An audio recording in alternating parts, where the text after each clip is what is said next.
Assalamualaikum warahmatullahi wabarakatuh, and hi to Sekamal. My name is Nurul Atika binti Zakaria.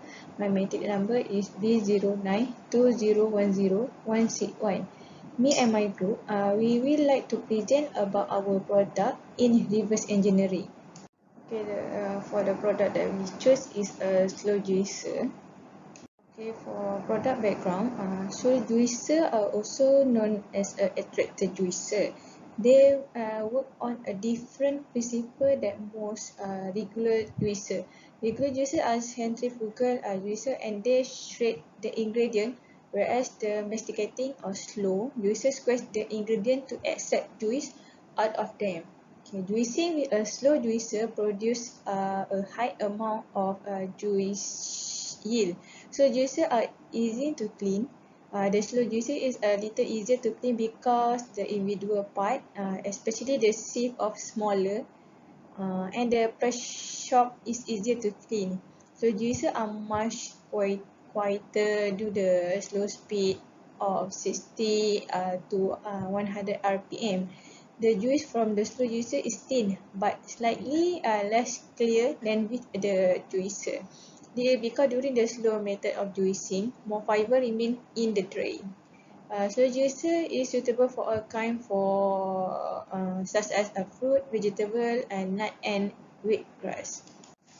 Okay, for the measuring technique, there are different technique of wood measurement.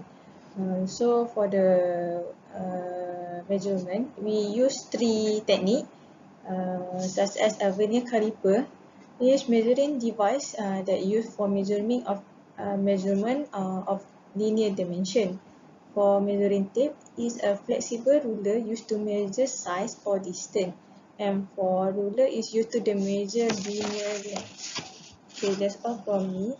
I will pass the next slide to my group to continue the presentation. Thank you.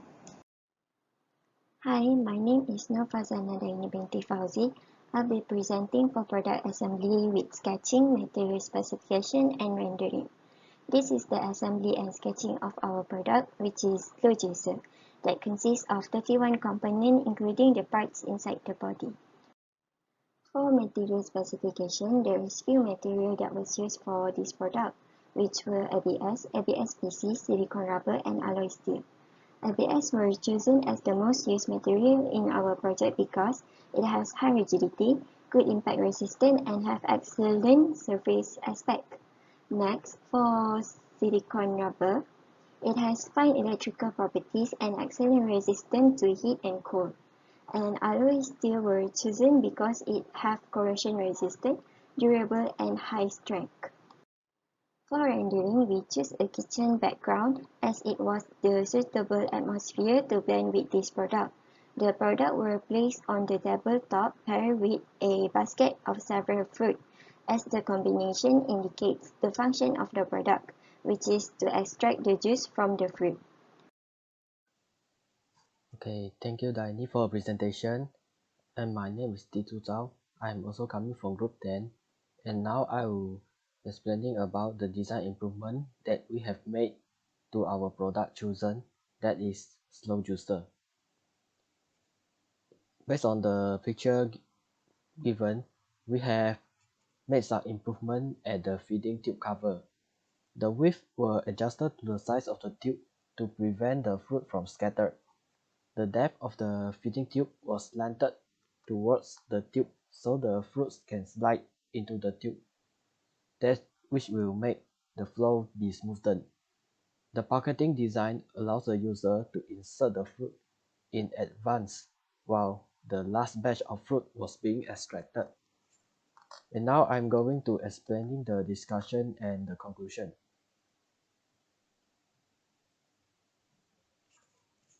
From this project, students have learned about reverse engineering, which is a process or method through which one attempts to understand through deductive reasoning how a previously made device, process system, or piece of software accomplishes a task with very little insight into exactly how it does so.